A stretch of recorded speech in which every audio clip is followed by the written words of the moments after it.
बिस्मिल्लाहिर्रहमानिर्रहीम, अस्सलाम वालेकुम। आप उसामा गाजी यूट्यूब चैनल देख रहे हैं। आखिरकार अमेरिका ने भी एतराफ़ कर लिया है, अमेरिका को मानना पड़ गया है, उनके जनरल्स को मानना पड़ गया है कि चीन हमसे बहुत आगे निकल गया, यानी अब चीन सुपर पावर है, अमेरिका पीछे रह गया है। यह हैरान कुन बात है, यह हैरान कुन एतराफ़ है, खुद अपनी ज़ुबान से मानना कि चीन आगे निकल गया है। अमेरिका के यूएसए के एयर चीफ ने यह बात एडमिट की है। अच्छा, अब मुख्तलिफ हेयरिंग्स हो रही हैं और ये किस तनाजुर में, इस पर भी मैं आपको मज़ीद तफसील बताता हूँ कि असल में अब 6th जनरेशन जो लेटेस्ट जंगी तैयारे होंगे, लड़ाका तैयारे, उनकी बात हो रही है। और उस दौरान ये इंकशाफ सामने आता है कि चीन अपनी कैपेबिलिटीज़ में बहुत आगे निकल चुका है। एक तो 6th जनरेशन लड़ाका तैयारों की जंग आगे चल रही है, उसमें अमेरिका कह रहा था जी हम आगे हैं, हमने बड़े लेटेस्ट तैयारे बना लिए हैं। अब ये 6th जनरेशन को मैं बता दूं कि इस वक्त लेटेस्ट 5th जनरेशन है, उससे अगली जनरेशन जो आ रही है वो 6th जनरेशन कही जा रही है। अब अमेरिका पहली 5th जनरेशन के तैयारे भी नहीं दे रहा था किसी को, और जो 6th जनरेशन है उसको कहा जा रहा है एयर डोमिनेंस का ये दौर है, और उसका पूरा एक प्रोग्राम अमेरिका ने डेवलप किया हुआ है। और कि जी फ्यूचर की एयर डोमिनेंस के हवाले से हमने ये 6th जनरेशन तैयार बनाने हैं जो कि आवाज़ से 5-6 गुना तेज़ जा रहे होंगे, और इसका पहला टेस्ट 2020 में किया भी गया है। लेकिन अब अमेरिका कह रहा है कि इसके लिए हमें बहुत ज़्यादा फंडिंग की ज़रूरत है, पहले से ज़्यादा दुगनी फंडिंग की ज़रूरत है, और इस वजह से उन्होंने कुछ चीज़ें बताई हैं। अच्छा, इसको कह रहे हैं ट्रांसपेरेंसी की वजह से हमने बताई हैं। असल में चाहिए फंडिंग उनकी एयरफोर्स को और दीगर फोर्सेस को चीन का मुकाबला करने के लिए। चीन के बारे में पहले कहा जा रहा है कि वो समंदरों में भी आगे निकल रहा है, लेकिन अब असल जो पावर समझी जाती है बहुत ज़्यादा वो एयरफोर्स की समझी जाती है। दीगर अगर आप हवालों से बात करें तो अमेरिका के वज़ीर ख़ारजा ने यह कहा है अभी हाल ही में, वो इस पर परेशान हो, कह रहे हैं जी कि तो न्यूक्लियर आर्सनल चीन का इतना ज़्यादा बढ़ गया है कि पहले तो डिफेंस कैपेबिलिटी थी, मिनिमम डेटरेंस के लिए रखा हुआ था, लेकिन अब उन्होंने उससे भी ज़्यादा रखने शुरू कर दी हैं, और ये बड़ी तशवीश की बात है। यानी अमेरिका अब हर चीज़ पर तशवीश का इजहार कर रहा है कि ये चाइना किस तेज़ी से आगे बढ़ रहा है। और एक और हैरान कुन बात मैं आपको बताऊं कि उनके एयर चीफ ने यह कहा है कि हमारे सारे अंदाजे गलत साबित हुए। 3 साल पहले जो अंदाजे लगाए गए थे, क्योंकि मुसलसल एक जंग तो हर वक्त चल रही होती है और अब एक दूसरे के मद्दे मुकाबिल जो होते हैं उनके बारे में सोचा जा रहा होता है, तो अब अमेरिका देख रहा है चीन को, तो अब दोनों के दरमियान ये जंग है कि कौन पहले लाता है 6th जनरेशन की तैयारी। इसमें अमेरिका समझ रहा था मैं आगे हूं, लेकिन अब चीन की तरफ से ऐलान यह हुआ है कि अमेरिका कह रहा है 2030 तक हम ये तैयारी ले आएंगे, जो कि जिनके पास स्टेल्थ टेक्नोलॉजी तो है ही, और वो स्टेल्थ टेक्नोलॉजी भी ऐसी कि जिस तरह स्टेल्थ टेक्नोलॉजी रडार में नजर आती है, लेकिन इसके साथ परवाज भी और ज़्यादा ऊंची। और स्टेल्थ टेक्नोलॉजी से मुझे याद आया कि आपने देखा उसामा बिन लादेन के खिलाफ जो ऑपरेशन किया था अमेरिका ने, तो उसका एक यहाँ पर हेलीकॉप्टर जो स्टेल्थ टेक्नोलॉजी वाला था, कहा जाता है कि वो गिर गया। अब ये भी बात की जाती है जी रडार में वो चूंकि नहीं आया, और रडार भी अमेरिका ने इस तरह के दिए हुए थे कि उसमें ना आए, उसको भी पता था, और वैसे भी स्टेल्थ टेक्नोलॉजी वाले थे, तो एक जो गिर गया था यहाँ पर, उसके हवाले से चीन को बहुत ज़्यादा इन्फॉर्मेशन पहुँच गई। और पाकिस्तान के पास चूंकि उसके सारे टुकड़े कुछ तो उन्होंने तबाह कर दिए थे अमेरिका ने जाते हुए, और दूसरे हेलीकॉप्टर में बाकी 2 आए थे, तो दूसरे हेलीकॉप्टर में बाकी लोग भी जो थे सारे एक ही हेलीकॉप्टर में फिर सवार होकर यहाँ से भाग निकले, और जो हेलीकॉप्टर का मलबा था वो तबाह कर गया, लेकिन कुछ बच गया था, और आपको आज भी वो कहीं ना कहीं तस्वीरें मिल जाएंगी। तो उससे स्टेल्थ टेक्नोलॉजी, अमेरिका की स्टेल्थ टेक्नोलॉजी के हवाले से चीन के पास बड़ी इंफॉर्मेशन चली गई थी। तो अमेरिका बहुत सी चीज़ें छुपाना चाहता है अब भी, लेकिन उनको बताना क्यों पड़ रहा है इस हवाले से, और चीन के बारे में कि चीन कहाँ तक पहुँच गया, इतराफ़ क्यों करना पड़ रहा है? फंडिंग के लिए। फंडिंग के लिए उनको भी बहुत ज़्यादा फंडिंग, कम से कम डबल फंडिंग चाहिए। वो कह रहे हैं हमें अपने प्रोग्राम को तेज़ करना होगा, आगे जाना होगा, क्योंकि चीन ने ऐलान कर दिया है कि वो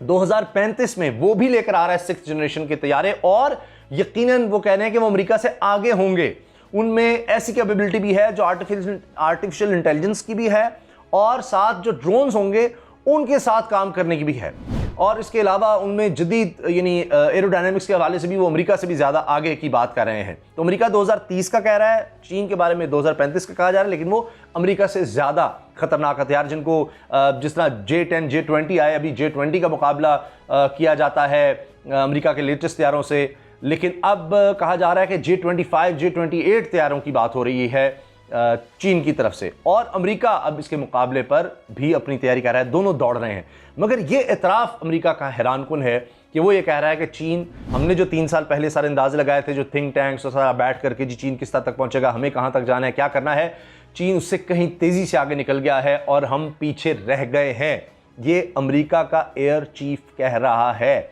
एयरफोर्स का सरबराह कह रहा है। दीगर जनरल्स भी इसी तरफ इशारा कर रहे हैं, वो दीगर हवालों से बात कर रहे हैं, उसकी कैपेबिलिटी के बारे में, चीन का कितना इन्वेस्टमेंट कितनी आ रही है, कौन सी कंपनी क्या काम कर रही है, किस तरह से वो आगे बढ़ रहा है, ये बातें हो रही हैं।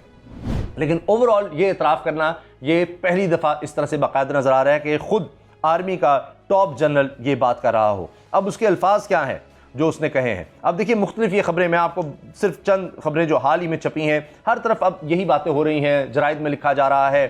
थिंक टैंक्स इस बारे में लिख रहे हैं। मिसाल के तौर पे clash of super powers, is China on course to trounce the US in deploying world's first 6th generation fighter aircraft. फिर कहा जा रहा है जी, China developing offensive capabilities much faster than US planners anticipated. USAF chief, United States air force chief ने यह कहा है, चार्ल्स ब्राउन इसका नाम है, इसने स्टेटमेंट दी है।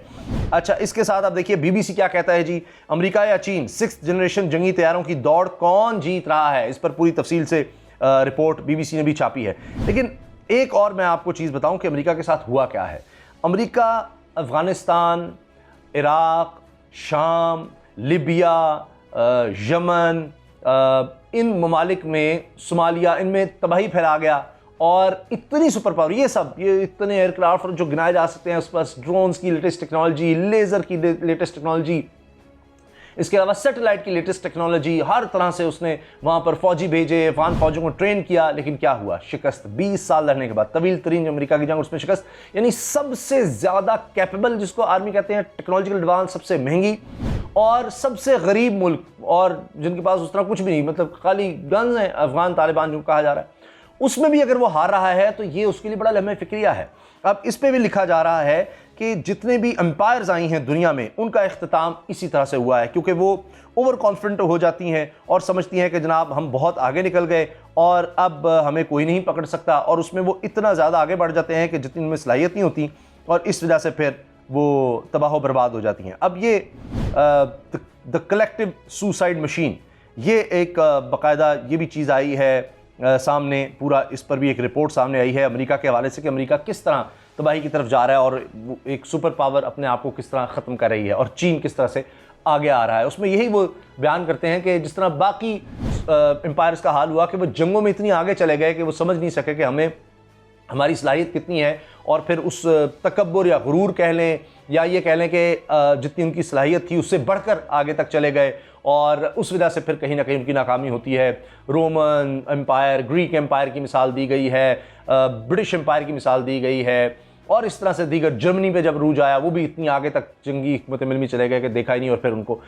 मार पड़ी। और अब अमेरिका का भी ये हुआ कि वो गलत जगहों पर उसने अरब $1 ज़ाया किए और उसने चीन की तरफ ध्यान लेट देना शुरू किया। दे तो रहा था लेकिन वो ज़्यादा इस तरफ लगा रहा। अब वो कह रहे हैं जी फंडिंग और की जाए। क्या अब फंडिंग और करके भी वो चीन का मुकाबला कर सकते हैं, या जिस तरह खुद अमेरिकी अब ये बात मान रहे हैं कि बहुत देर हो गई, वो देर हो चुकी है और अमेरिका ने इतराफ़ किया है। उनको ये मजबूरन करना पड़ा है अपनी कमेटीज़ को बताने के लिए जहाँ से उन्होंने यानी डॉलर्स अप्रूव करवाने हैं, और अमेरिका जो है वो उसकी इकॉनमी सारी डॉलर पे बेस्ड है, क्योंकि दुनिया में डॉलर का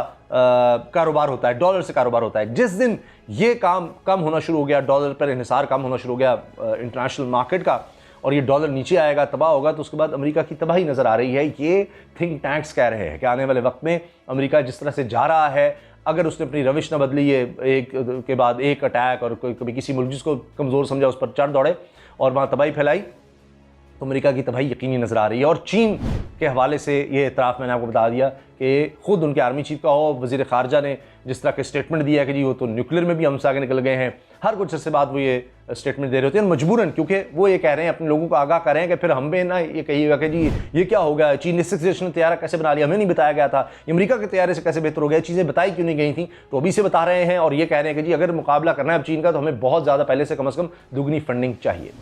आपकी राय इस बारे में क्या है कि आप समझते हैं कि अमेरिका जो मजबूरन इतराफ़ कर रहा है ये वाकई दुरुस्त है और चीन अब सुपर पावर बन चुका है, और क्या अमेरिका उसका मुकाबला कर सकेगा? ये फंडिंग अगर दुगनी वो करवा लेता है अपनी डिफेंस फंडिंग, तो इससे वो फ़ायदे में रहेगा, या इतनी फंडिंग कर भी सकेगा अमेरिका की मईशत अब ये कर सकती है नहीं कर सकती? कमेंट्स में अपनी राय का इजहार ज़रूर कीजिएगा, और आपकी सपोर्ट की हमेशा से ज़रूरत है। सबसे कहें कि उसामा गाजी यूट्यूब चैनल को ज़रूर सब्सक्राइब करें, वीडियो अच्छी लगे तो लाइक करना मत भूलिएगा, और बेल आइकन पर क्लिक कर दें ताकि हर वीडियो के बारे में आपको फौरी पता चल सके। अल्लाह हाफ़िज़।